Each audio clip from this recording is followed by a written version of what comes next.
High bike lovers.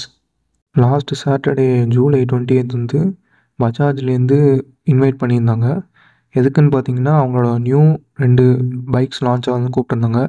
என்னென்ன பைக்ஸ்னு பார்த்தீங்கன்னா பல்சரில் புதுசாக வந்திருக்க 400 இசட்டும், சேத்தக் பார்த்தீங்கன்னா எலக்ட்ரிக் ஸ்கூட்டியில் கொஞ்சம் அட்வான்ஸ் பண்ணி விட்ருக்காங்க. ஸோ அந்த 2 லான்ச்சுக்காகவே நம்மளை இன்வைட் பண்ணியிருந்தாங்க. அங்கே போயிருந்தோம், நிறைய யூடியூபர்ஸ்லாம் மீட் பண்ணோம். ஸோ ஒரு நல்ல இன்ட்ராக்ஷன் இருந்துச்சு. நெக்ஸ்ட் அந்த பைக்கோட லான்ச்சுக்காக மிஸ்டர் ரஜினி கிருஷ்ணனை கூப்பிட்டுருந்தாங்க.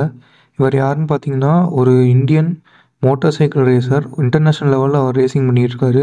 ஸோ அன்றைக்கி கூட அவர் இந்த ஈவெண்ட் முடித்தோடனே சைனாவுக்கு வந்து கிளம்பி போயிட்டாருன்னு சொன்னாங்க. ஸோ அவ்வளோ பிஸியான பர்சன் இது கூப்பிட்டுருந்தாங்க. ஸோ அவரையும் நம்ம மீட் பண்ணோம், ஃபோட்டோஸ்லாம் எடுத்துக்கிட்டோம். ஸோ ஒரு நல்ல இன்ட்ராக்ஷனாக இருந்துச்சு. ஸ்நாக்ஸு, பீவரேஜஸ் அதெல்லாம் கொடுத்தாங்க. ஸோ அது ஒரு நல்ல விஷயமா இருந்துச்சு. அப்புறம் பார்த்திங்கன்னா அது எங்கே நடந்துச்சுன்னு பார்த்தீங்கன்னா ப்ரூக்ஃபீல்ட்ஸ் மாலில் நடந்துச்சு. ஸோ ஒரு பப்ளிக்கோட ஈஸியாக இன்ட்ராக்ட் பண்ணுறதுக்குமே ரொம்ப யூஸ்ஃபுல்லாக இருந்துச்சுன்னு சொல்லலாம்.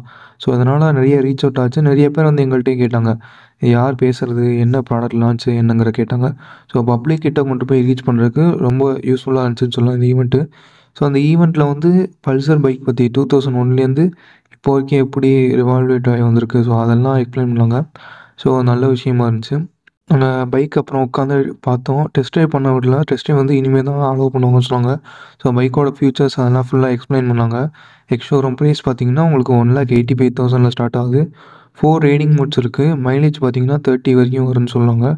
ஸோ இதில் பார்த்தீங்கன்னா ஆஃப் ரோட் மோட் இருக்குது, ட்ராக்ஷன் கண்ட்ரோல் இருக்குது, ஏபிஎஸ் நீங்கள் ஆஃப் பண்ணிக்கலாம், ஆன் பண்ணிக்கலாம். ஒரு சில மோடில் நீங்கள் சேஃப்டி பர்பஸ்க்காக அதை ஆஃப் பண்ணுற மாதிரி கொடுக்கல. ஆனால் மோஸ்ட் ஆஃப் தி மோடில் ஆஃப் பண்ணுற மாதிரி தான் கொடுத்துருக்காங்க. ஸோ இது ஒரு நல்ல விஷயமா இருக்குது. பஜாஜுக்கு ஒரு பெரிய தேங்க்ஸ்ன்னு தான் சொல்லணும், இப்படி ஒரு ஆப்பர்ச்சுனிட்டி க்ரியேட் பண்ணி கொடுத்ததுக்கு. லாஸ்ட்டாக அவங்க வந்து ஒரு குவிஸ் கான்டக்ட் பண்ணாங்க. ஸோ அதில் பார்ட்டிசிபேட் பண்ணேன். ஸோ அதுக்கு ஒரு கிஃப்ட்டு கொடுத்தாங்க. அது ஒரு ஒயிட் டிஷர்ட். ஸோ அதில் வந்து சாரோட சைன் இருக்க மாதிரி போட்டு கொடுத்துருந்தாங்க. ஸோ ஒரு நல்லா இன்ட்ராக்டிவாக ஈவெண்ட்டை நல்லாவே கொண்டு போனாங்கன்னு சொல்லுவாங்க பஜாஜ் டீம். ஸோ வேறு என்ன கார் பைக்ஸ் வீடியோ வேணுமோ கீழே கமெண்ட் பண்ணுங்கள். நாங்கள் இன்னொரு வீடியோவில் கொண்டு வரோம். Until that, bye bye from Motor Wings Tamil.